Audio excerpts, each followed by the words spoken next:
आज की फिल्म में दिखाया गया है कि दो भाई मिलकर कुछ फैमिली के साथ गलत करते हैं और उनको मार देते हैं। कहानी की शुरुआत एक कपल को दिखाते हुए होती है जिसमें लड़के का नाम इयान है और उसकी गर्लफ्रेंड का नाम सैम है, जो न्यू ईयर की पार्टी रोमांटिक तरीके से सेलिब्रेट करने जा रहे हैं। रास्ते में वो एक होटल पर कुछ बियर्स की बोतल खरीदने कार को रोकते हैं। जब सैम कार से उतरती है तब उस पर पास में ही खड़े एक ट्रक में से एक डॉग भौंकने लगता है, जिससे सैम डर जाती है। इयान को भी मैप में कुछ भी समझ नहीं आ रहा होता है, इसीलिए वो पास में खड़े उस ट्रक के मालिक जर्मन को बाहर से आता हुआ देख उससे वाटरफॉल का रास्ता पूछता है जहां पर वो कैंपिंग कर सके, जिस पर जर्मन उसको वाटरफॉल की तरफ जाने के बजाय उसे स्टोन क्रीक नाम की एक जगह का रास्ता बता देता है जो उसके हिसाब से कैंपिंग के लिए एक अच्छी जगह है। अब इयान और सैम दोनों वहां से निकल जाते हैं। रास्ते में इयान नोटिस करता है कि जर्मन उसके ट्रक से उनका पीछा कर रहा होता है, जिससे उसका ध्यान भटक जाता है, लेकिन वह फिर भी अपनी कार का एक्सीडेंट होने से बचा लेता है। इयान देखता है कि जर्मन उनसे आगे निकल गया है,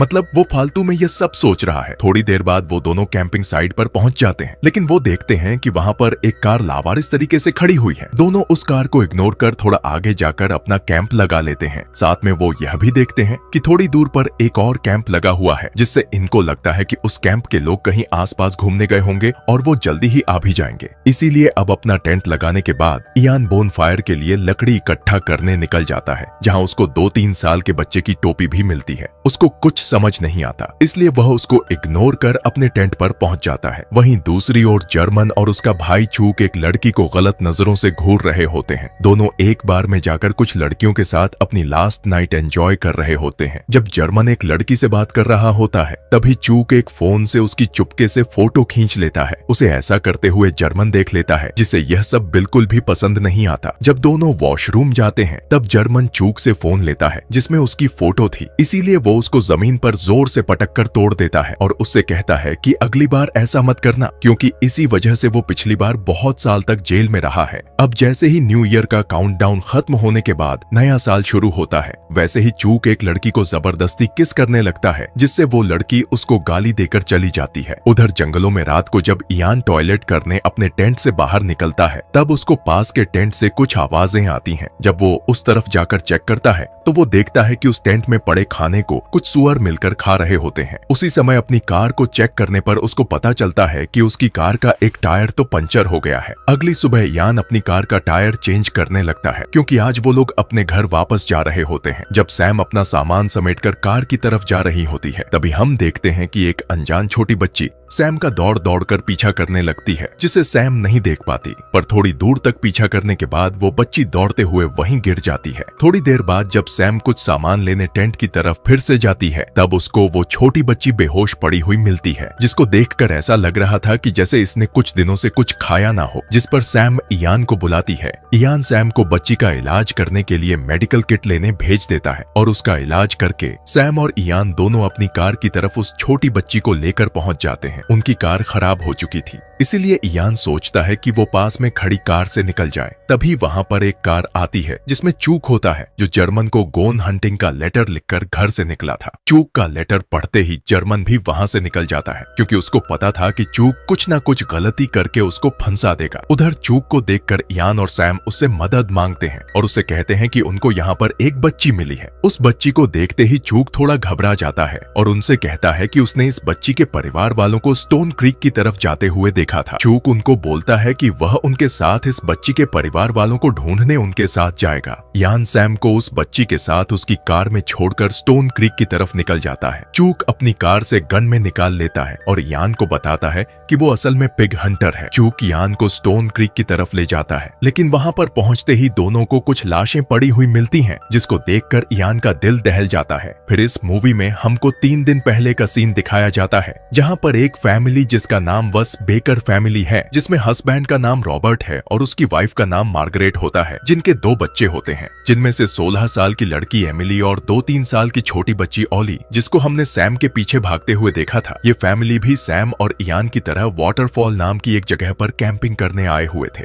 उसी शाम जिस दिन ये लोग यहाँ पर आए थे उस समय एमिली फोटो खींचने में लगी हुई थी, जबकि रॉबर्ट सबके लिए खाना बना रहा होता है जो उसको बहुत पसंद है। अब रात को ये सब खाना खाकर बोन फायर के पास बैठे थे। तभी बातों बातों में रॉबर्ट अपनी फैमिली को बताता है कि इधर पास ही में एक स्टोन क्रीक नाम की एक जगह है जहाँ कुछ लोग इधर आने वाले टूरिस्ट को बंदी बनाकर उनको लूट कर मार डालते हैं। इस न्यूज को सुनकर एमिली थोड़ा घबरा जाती है। अपनी बेटी को घबराया हुआ देखकर रॉबर्ट उसे कहता है कि वो मजाक कर रहा था। अब थोड़ी देर बाद सब लोग मजे मस्ती कर सोने चले जाते हैं और अगले दिन रॉबर्ट और मार्गरेट ऑली को साथ लेकर पास में ही ट्रैकिंग करने निकल जाते हैं। जाने से पहले सब लोग साथ मिलकर पूरी फैमिली की कुछ फोटोज भी खींचते हैं। एमिली उनके साथ नहीं जाती क्योंकि उसको ट्रैकिंग करना पसंद नहीं था। थोड़ी देर बाद जब एमिली अपना फोन चला रही होती है तभी उसको पीछे की झाड़ियों से कुछ अजीब सी आवाजें आने लगती हैं, जिससे डर के एमिली अपनी कार में जाकर सो जाती है। कुछ समय बाद ही वहाँ पर एक ट्रक में दो लोग पहुँचते हैं जो कोई और नहीं बल्कि जर्मन और चूक ही होते हैं। उनके साथ एक पिंजरे में उनका खतरनाक डॉग बेंजो भी होता है। चूक अपने ट्रक से बाहर निकलकर सामने वाली कार को चेक करने लगता है जिसमें एमिली होती है जो उसको दिख जाती है। जर्मन और चूक दोनों उस लड़की को अजीब सी निगाहों से देख रहे होते हैं, जिस पर जर्मन चूक को उस लड़की के साथ कुछ गलत करने को बोलता है, जिस पर चूक जर्मन को सावधान करता है कि तुम पहले ही इस चक्कर में जेल भी जा चुके हो। जर्मन एमिली के टेंट में जाकर भी चेक करता है पर उसको वहाँ पर कोई भी नहीं दिखता, लेकिन चूक से एमिली को देखकर रहा नहीं जा रहा था, इसीलिए वह कार की खिड़की में नॉक करके उसको जगा रहा था। चूक को देखते ही एमिली डर जाती है। वो उसे कार से बाहर आने को कहता है, लेकिन एमिली उसकी अजीब सी हरकतों को देखते हुए उसको मना कर देती है। चूक जबरदस्ती उसको बाहर आने को बोलता है और उससे परेशान होकर एमिली कार का हॉर्न बजाने लगती है, जिससे रॉबर्ट, मार्गरेट और जर्मन तीनों कार के पास जाने लगते हैं। जर्मन जल्दी से आता है और एक गन की नोक पर एमिली को बाहर निकलवा लेता है। तभी अपनी बेटी को बचाने रॉबर्ट वहाँ पर आ जाता है, जिसे जर्मन एक ही मुक्के में बेहोश कर देता है। उधर मार्गरेट ऑली को सेफ रखने के लिए उसको टेंट में छोड़कर कार की ओर निकल जाती है। मार्गरेट दौड़ते हुए चूक पर झपट्टा मारती है, लेकिन चूक तो मार्गरेट से काफी ज्यादा ताकतवर था, इसीलिए वो उसको आसानी से पकड़ लेता है। एमिली जंगल में भागने लगती है, लेकिन जर्मन उसको फिर से बंदूक की नोक पर पकड़ लेता है। जर्मन और चूक फैमिली के तीनों लोगों को स्टोन क्रीक पर ले जाकर बांध देते हैं और रॉबर्ट के सामने ही दोनों मिलकर उसकी बच्ची और उसकी बीवी का रेप कर देते हैं। थोड़ी देर बाद चूक एमिली का फोन लेकर उसको चेक कर रहा होता है। ये वही फोन होता है जिससे चूक न्यू ईयर वाले दिन बार में जर्मन की फोटो खींच रहा था। चूक को एमिली के फोन में उसकी फैमिली फोटो देखती है, जिसको ध्यान से देखने पर उसको पता चलता है कि इनके साथ एक छोटी बच्ची भी है। इसीलिए अब जर्मन मार्गरेट से ऑली के बारे में पूछता है, लेकिन वो उसको कुछ भी नहीं बताती। इससे जर्मन और चूक दोनों मिलकर रॉबर्ट के सर पर एक कैन को रखकर शूटिंग गेम खेलने लगते हैं, लेकिन रॉबर्ट के हिलने की वजह से कैन गिर जाता है, जिससे चूक सीधे उसके सर में ही गोली मार देता है। रॉबर्ट को एमिली और मार्गरेट के सामने ही मार दिया जाता है। फिर वही गेम वो दोनों मार्गरेट के साथ भी खेलते हैं, लेकिन उसके बार बार हिलने की वजह से जर्मन उसको एक थप्पड़ मारकर बेहोश कर देता है और उस पर कैन रखकर जर्मन अपनी शूटिंग प्रैक्टिस करने लगता है, लेकिन जर्मन उस पर ठीक से निशाना नहीं लगा पाता। इस पर चूक उसको चिढ़ाने लगता है। वो कहता है कि तुम्हारी उम्र हो चुकी है, इसलिए तुम्हें चश्मा लगा लेना चाहिए, जिससे गुस्से में आकर जर्मन मार्गरेट की छाती पर गोली मार देता है और साथ में वो एमिली को भी उसके सर में गोली मारकर मार डालता है। अब तीनों को मार के वो दोनों मिलकर उनके टेंट के पास ओली को ढूंढने पहुंचते हैं, लेकिन वो उनको वहां पर नहीं मिलती, क्योंकि ओली तो अपने मम्मी पापा को ढूंढते हुए जंगल में चली जाती है। ओली के नहीं मिलने पर ये दोनों भी अपने घर वापस आ जाते हैं। फिर कहानी प्रेजेंट में आती है, जहाँ चूक इयान के साथ नाटक करते हुए इयान को स्टोन क्रीक पर ले जाता है, जहाँ उसने जर्मन के साथ मिलकर ओली की फैमिली को भी मार डाला था। जब चूक वहाँ पहुँचता है तो वो देखता है कि वहाँ मार्गरेट की बॉडी नहीं है, जिससे वो डर जाता है, क्योंकि मार्गरेट जिंदा है जिससे वो पकड़ा जा सकता है। आसपास ढूंढने पर उसको मार्गरेट मिल जाती है जो जिंदा है। इयान मार्गरेट की मदद कर ही रहा होता है, मगर चूक उसे फिर से गोली मारकर मार्गरेट को मार डालता है, जिस पर इयान डर जाता है और उससे कहता है कि मतलब तुमने ही इन सबको मारा है और अब तो तुम मुझको भी मार डालोगे। इस पर चूक उससे कहता है कि हाँ, इनको मैंने और मेरे भाई ने मिलकर मारा है और अब हम तुमको भी मारेंगे, लेकिन इतनी आसानी से नहीं। पहले तो हम तुम्हें तड़पाएंगे, फिर तुम्हें बांधकर तुम्हारे सामने ही तुम्हारी गर्लफ्रेंड का रेप करेंगे, फिर उसे मार के हम तुमको मार देंगे। इतना कहते ही चूक उसको गन पॉइंट पे उसके साथ चलने को कहता है, लेकिन तभी अपनी और अपनी गर्लफ्रेंड की जान बचाने के लिए इयान चूक को धक्का देकर वहाँ से भाग जाता है। उधर सैम ओली के साथ होती है, तभी वहाँ गुस्से में जर्मन आ जाता है, जिसको देखकर सैम ओली को लेकर कार में चली जाती है, लेकिन जर्मन कार का कांच फोड़कर उसे बाहर निकालने लगता है। लेकिन पिछली रात सैम को इयान ने एक नाइफ दिया था जिसकी मदद से सैम जर्मन को चोट पहुंचा देती है। उससे बचते हुए सैम ओली को लेकर स्टोन क्रिक की तरफ भागने लगती है और उसको पकड़ने के लिए जर्मन अपने डॉग बैंजो को उसके पीछे छोड़ देता है। लेकिन सैम के पीछे भागते हुए बैंजो को रास्ते में एक पिग मिल जाता है जिससे उसका ध्यान भटक जाता है और सैम को वहां से भागने का एक और मौका मिल जाता है। वहीं दूसरी ओर चूक अंधाधुंध गोली चलाते हुए गलती से जर्मन को इयान समझकर उस पर ही गोली चला देता है जिससे जर्मन घायल होकर गिर जाता है। तभी ओली रोने लगती है जिससे चूक को सैम का पता चल जाता है और वो उसके पीछे जाने लगता है और थोड़ी ही दूर जाकर वो सैम को पकड़ लेता है और उसको पकड़कर अपने साथ ले जाता है। इयान जर्मन की गन से चूक को शूट करने वाला होता है कि तभी वो चूक को अपनी तरफ आते हुए देख पास में ही छुप जाता है। अपने भाई जर्मन को अपने सामने मरता देख चूक पागल हो जाता है और ओली के जोर जोर से रोने की वजह से वो अपने आप को काबू में नहीं रख पाता और सैम से ओली को जबरदस्ती छुड़ाकर उसको जमीन पर पटक देता है। जर्मन को बहुत दर्द हो रहा था, इसीलिए वह चूक को उसको मारने को कहता है जिससे उसको आसान मौत मिले, लेकिन चूक उसको रोते हुए मना कर देता है। पर जर्मन के बार बार कहने पर चूक अपने भाई को ना चाहते हुए उसे एक गोली से मार डालता है। चूक सैम को ले जाकर उसी जगह बांध देता है जहाँ उसने वॉस बेकर फैमिली को मारा था। वो सैम का रेप करने लगता है। तभी उसका मूड बदल जाता है और उसको अपने साथ एक गाड़ी में ले जाता है। इधर इयान जर्मन की जेब से उसकी चाबी लेकर और ओली को अकेला छोड़कर वहाँ से पुलिस के पास चला जाता है। इयान उसको अपनी पूरी आती सुनाता है, जिसके बाद वो पुलिस वाले और इयान चूक और सैम को ढूंढने निकल जाते हैं। इधर सैम चूक का ध्यान भटका देती है जिससे उनकी गाड़ी का एक पेड़ से टकराने के कारण एक्सीडेंट हो जाता है। थोड़ी थी देर बाद जब सैम को होश आता है तो वो देखती है कि उसके हाथ स्टीयरिंग व्हील से बंधे हुए थे, लेकिन चूक वहाँ पर नहीं था। पुलिस वालों को दूर से आता देख उनका ध्यान अपनी ओर खींचने के लिए सैम कार के हेडलाइट चालू कर देती है जिससे वो लोग उसकी कार के पास पहुंच जाते हैं। इयान कार से बाहर निकल ही रहा होता है कि तभी उसे पुलिस वाला रोक लेता है और वो खुद बाकी पुलिस वालों के साथ आगे बढ़ने लगता है, लेकिन तभी चूक सभी पुलिस वालों को मार डालता है। चूक जोरदार फायरिंग करने लगता है जिससे एक गोली इयान को उसके कंधे पर लग जाती है और साथ में दूसरा पुलिस वाला भी मारा जाता है। फिर चूक दोनों को गन पॉइंट पर लेकर कार में बैठ जाता है और कार सैम को चलाने को दे देता है। सैम इयान से ओली के बारे में पूछती है जिस पर इयान उसको कहता है कि जल्दी में वो ओली को नहीं ला पाया। तभी दूसरी जगह हम देखते हैं कि जर्मन का कुत्ता बैंजो ओली के पास आ जाता है और उसका ध्यान रखने लगता है। थोड़ी देर बाद सैम कार की स्पीड बढ़ा देती है जिससे चूक को तकलीफ होने लगती है और तभी उनकी कार तेज स्पीड के कारण पलट जाती है जिसमें इयान बेहोश हो जाता है, जबकि चूक और सैम में बाहर निकलते ही जोरदार लड़ाई होने लगती है। मौका पाते ही सैम एक बड़े पत्थर को उठाकर चूक को तब तक मारती है जब तक उसकी खोपड़ी के टुकड़े नहीं हो जाते। जिसके अगले सीन में हमें सैम और इयान दोनों एक अस्पताल में दिखाए जाते हैं जहां उनका इलाज चल रहा होता है। अब आपको लग रहा होगा कि ओली के साथ क्या हुआ। दरअसल उसके साथ जर्मन का कुत्ता बैंजो मौजूद है और जब तक कोई भी इंसान उनको ढूंढ नहीं लेता तब तक बैंजो ही उसका ध्यान रखेगा। जर्मन और चूक दोनों साइको थे जो घूमने आए हुए टूरिस्ट को लूटते थे और लड़कों के सामने मिलकर उनकी गर्लफ्रेंड, बीवी और बेटियों का रेप करके उनको तड़पा तड़पा कर मार डालते थे। तो इसके साथ ये कहानी यहीं पर खत्म होती है। Thanks for watching.